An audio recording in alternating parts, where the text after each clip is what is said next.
वेळकरता निवडलेला अभंग तुकोबारांचा आहे, जगद्गुरु तुकाराम महाराज. आता थोडा वेळ फक्त लक्ष द्या माझ्याकडे. आता मी काही जास्त वेळ कीर्तन करणार नाही, 2 वाजेपर्यंत संपून टाकू. जमान ना? नाही, शॉर्ट बट स्वीट. थोडे परीने रे. अमृत थोडं जरी पिलं तरी माणूस अमरच होणार आहे, आणि अमृताने आंघोळ केली तरी माणूस अमरच होणार आहे. तर तासभर ऐकलं तरी काय आपण बदलणार नाही, 4 तास ऐकलं तरी बदलणार नाही. मान्य करता एवढं चांगलं आहे, त्याच्यामुळं लय वेळ घालण्यात मजा नाही. थोड्या कमी वेळात मला तुम्हाला जेवढं चांगलं देता येईल तेवढं देण्याचा प्रयत्न करतो. तुकाराम महाराज अभंगामध्ये सांगतात, आमच्या कुळाचं कुळदैवत असणारी देवी, त्या देवीची यथार्थ स्वरूपाची ओळख आम्हाला संतांनी करून दिली. कुळीची ही कुळदेवी केली ठावी संतांनी. संतांनी आम्हाला ती देवी ठावी करून दिली. मुळात ती देवी आम्हाला प्राप्त होती, पण अज्ञानामुळे तिचं ज्ञान आमच्या ठिकाणी राहिलं नव्हतं, आणि ते ज्ञान आता आम्हाला संतांनी करून दिलं. ज्ञान करून दिल्यामुळं काय झालं? बरं झालं. काय बरं झालं? ज्ञान करून दिल्यामुळं आम्हाला त्या देवीला शरण जाता आलं. बरवे झालो, शरण गेलो, आणि शरण जाण्याचा परिणाम अनादिकालापासून आमच्या पाठीमागे एक संकट लागलं होतं, जन्म मरणाचं. उगविलो संकटे. बरं, या संकटातून आमची मुक्तता झाली. बरं, या देवीला देवाला साधू संतांनी आग्रह धरून नावा रूपाला आणलं. आणीलाही रूपा बळे किंवा आणीला रूपा बळे करोनी खळे हरिदासी. बरं, तो सहजासहजी नावा रूपाला आला नाही बरं का. त्यासाठी साधू संताला आग्रह धरावा लागला. अव्यक्त निराकार नाही जा आकार, जेथोनी चराचर हरीशी भजे. रंग नाही रूप नाही नाही वर्ण छाया, निराकार निर्गुण तुची रघुराया. म्हणून जगदंबा देवीला सुद्धा म्हणा, अनादि निर्गुण प्रगटली भवानी. ती अनादि आहे, ती निर्गुण आहे. तिला आकार उकार मकार चकार काही नाही महाराज. पहिल्यांदा हे बघा, लक्षात ठेवा. म्हणून देवाला सुद्धा आकार उकार मकार चकार काहीच नव्हतं, असा असणारा परमात्मा साधू संतांनी आग्रह धरून नावा रूपाला आणला. आणिलाही रूपा बळी करोनी खळी हरिदासी. आणि नावा रूपाला आल्यामुळं भजन सोपं झालं. आला नावा रूपा तुका म्हणे झाला सोपा. या सर्व गोष्टीचा आनंद म्हणतात माझ्या जीवनात झाला. कोणत्या कोणत्या गोष्टीचा आनंद झाला? माझ्या कुलदैवताची ओळख मला संतांनी करून दिली. ओळख झाल्यामुळं शरण जाता आलं. शरण गेल्यामुळं संकटातून मुक्तता झाली. देव नावा रूपाला आल्यामुळं शरण जाणं सोपं झालं. या सर्व गोष्टीचा आनंद माझ्या जीवनात झाला, आणि तो आनंद व्यक्त करण्यासाठी मी संतांच्या समागमामध्ये गेलो, आणि माझा आनंद मी नाचून प्रगट केला. तुका म्हणे समागमे नाचू प्रेमे लागलो. नाचणं हे एक आनंदाचं प्रतीक आहे. गाये नाचे उडे आपुलिया छंदे, मनाचे आनंदे आवडीने नाचू कीर्तनाचे रंगे. ज्ञानदीप लावू जगी, कीर्तनाचे नि नटनाचे नाशिले व्यवसाय प्रायश्चित्ताचे. महाराज म्हणतात इथं नाचणं सुद्धा एक प्रकारची भक्ती आहे. म्हणून देवाजवळ नाचता जरी आलं तर देव त्याला प्रसन्न होणार आहे बरं का. म्हणजे ज्याला जास्त काही येत नसेल त्यानं देवासाठी नाचावं, पावली खेळावी. महाराज म्हणतात इथं नाचणं सुद्धा एक प्रकारची भक्ती आहे. आता कोणी म्हणाल मी मोठ्या घरची बाई आहे, कोणी म्हणाल मी मोठ्या घरचा माणूस आहे. मीराबाई एवढ्या मोठ्या घरचे आपण नाही आहे. मीराबाई राजपूत समाज राजघराणा, पण भगवंताच्या भजनामध्ये नाचायला लाजली नाही. मीरा दीवानी हो गई रे, मीरा मस्तानी हो गई.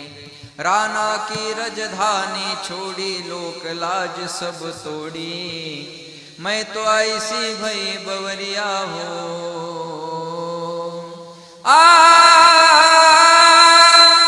मीरा दीवानी हो गई रे, मीरा मस्तानी हो गई. मीरा दीवानी हो गई रे, मीरा मस्तानी हो गई. तेरे बंसी पे जाऊं बलिहार रसिया, तेरे बंसी पे जाऊं बलिहार रसिया. मैं तो नाचूंगी तेरे दरबार रसिया, मैं तो नाचूंगी तेरे दरबार रसिया. नाचूंगी नाचूंगी नाचूंगी नाचूंगी नाचूंगी, हरि गुण गावत नाचूंगी नाचूंगी, हरि गुण गावत नाचूंगी. पग घुंघरू बांध मीरा नाची रे, पग घुंघरू बांध मीरा नाची रे. मैं तो अपने नारायण की दासी रे, पग घुंघरू बांध मीरा नाची रे, पग घुंघरू बांध मीरा नाची रे. नाचल्या नाही, देवासाठी पायात घुंगर बांधून नाचल्या. म्हणून ऐकताय ना तुम्ही, अजून सुद्धा आवशेकर महाराज चक्री भजन करताना पायात घुंगर बांधून करतात. बरोबर आहे ना. आमळनेरकर महाराज चक्री भजन करताना पायात घुंगर बांधून करतात. आमळनेरकर महाराज चक्री भजन करताना पायात घुंगर बांधतात. नामदास महाराज, देगलूरकर महाराज, ही मंडळी आजही पांडुरंगाच्या मंदिरातलं मठातलं चक्री भजन पायाला घुंगर बांधून करतात. इथं नाचणं सुद्धा एक प्रकारची भक्ती आहे. पण महाराज म्हणतात, मी संताच्या समागमात गेलो आणि माझा आनंद नाचून प्रगट केला. तुका म्हणे समागमे नाचू प्रेमे लागलो. नाचू लागलो पण कसं? प्रेमानं. हे महत्वाचं आहे बरं का. नाही तर आपलंही नाचणं आहे, पण त्या नाचण्यात प्रेम असेल का नाही शंका आहे. महाराज म्हणले, मीराबाई काय म्हटल्या? नाचुंगी नाचुंगी नाचुंगी, पण कसं नाचुंगी? हरी गुण गावत, आपलं 90 लावत. बरोबर आहे ना. हरी गुण गावत नाचुंगी. पायात घुंगर बांधले आणि भगवंतासाठी प्रेमानं नाचल्या. इथं नाचणं सुद्धा एक प्रकारची भक्ती आहे. फक्त त्या नाचण्यात प्रेम असावं, नाचणं देवासाठी असावं आणि त्याच्यात प्रेम असावं, ही भक्ती आहे. महाराज म्हणले, मी माझा आनंद नाचून प्रगट केला. ते नाचणं सुद्धा माझं देवाला आवडलं आणि माझी संकटातून मुक्तता झाली. तुका म्हणे समागमे नाचू प्रेमे लागलो. बर्वे झालो शरण गेलो उगविलो संकटी. असा अभंगाचा माझ्या बुद्धीप्रमाणे सरळ अर्थ आहे. विठाला विठाला विठाला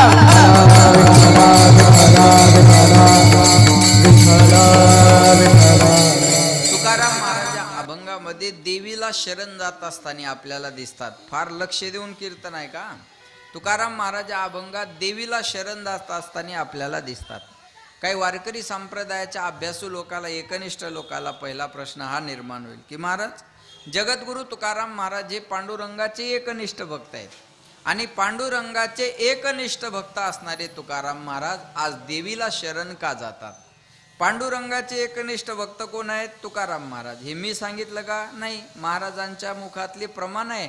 तुकाराम महाराज म्हणतात, आपुला तो एक देव करून घ्यावा, तेने विन जीवा सुख नोये. बोलावा विठ्ठल, पहावा विठ्ठल, करावा विठ्ठल, जीवे भावे. येणे सोशे मन झाले हाव बरी, परत माघारी येत नाही किंवा घेत नाही. समचरण दृष्टी विटेवरी साजिरी, तेथे माझी हरिवृत्ती राहो.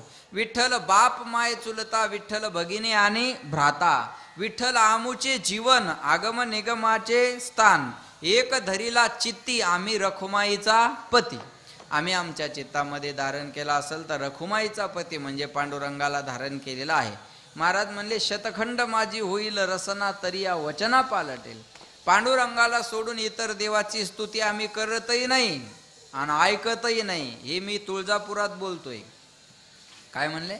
पांडुरंगाला सोडून इतर देवाची स्तुती आम्ही करतही नाही आणि ऐकतही नाही. मग एवढा एकनिष्ठ भाव जर तुमचा पांडुरंगाशी जोडलेला आहे तर तुम्ही आज देवीला शरण का जाता? आमचा प्रश्न आहे तुम्हाला. महाराज म्हणले, आमचा पांडुरंगाशी भाव कसा जोडलेला आहे? पतिव्रते जैसा भ्रतार प्रमाण, आम्हा नारायण तैशा परी. पतिव्रता बाईला आपला नवरा सर्वस्व असतो, आहे का नाही? कुणाला म्हणायचं पतिव्रता? पतिव्रता नेणे अनिकाची स्तुती, सर्व भावे पती ध्यानी म्हणी. पतिव्रतेचे जिने भ्रताराच्या वर्तमाने. पतिव्रतेचा भाव, तिचा पती तिचा देव. पतिव्रता कुणाला म्हणायचं? जी पतीची सेवा करते तिला काय म्हणायचं? होय माऊल्या हो, बोला. जी पतीची सेवा करते तिला काय म्हणायचं? पतिव्रता. कारण पती कोण असतो? परमेश्वर असतो. तुमच्या इकडे नसतो का? असतो ना. पती परमेश्वर असतो, बरोबर आहे. पती परमेश्वर असतो कृष्ण महाराज, पण परमेश्वर दारू पित नसतो ना, बरोबर आहे. एक तर पती परमेश्वर असला तर दारू पिणार नाही आणि दारू पिणार असला तर परमेश्वर नसणार नाही, बरोबर आहे. पती परमेश्वर असतो पण परमेश्वर दारू पित नसतो. कुणाकुणाचा परमेश्वर दारू पितो? हातवर करा बरं. मी दारू सोडायचा उपाय सांगतो, करा हातवर. बापरे, इकडे तिकडे पाहू नका, कोणीच केला नाही. त्याला माहिती आहे हातवर केल्यावर घरी गेल्यावर का मरायचं काय, बरोबर आहे ना. बजाव द्या, नका हातवर करू, पण तुमच्या मनाला तर माहिती आहे आपलं गिराईक पितंय. बरं, आता ऐका लक्ष. त्यांनी हातवर केला नाही पण यायच्या छात्या कशा धडधड करू लागल्या. करती का हातवर, आहे का नाही? नका हातवर करू. आता माझं बोलणं फार महत्वाचं आहे. त्यांना माहिती आहे माझे मालक दारू पितात. ज्यांचे पित असतील त्या बाईला माहिती आहे माझे मिस्टर दारू पितात, तरी सुद्धा इथं हात वर त्या बाईनं केला नाही का?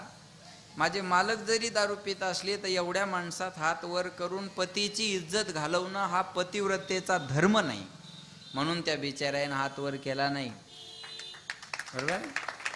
हा, म्हणून त्या बिचाऱ्याने हात वर केला नाही. तुम्ही टाळ्या वाजू नका, तुम्ही लाजा सोडून द्या, दारू सोडून द्या. बरोबर आहे ना? कळलं माझं बोलणं?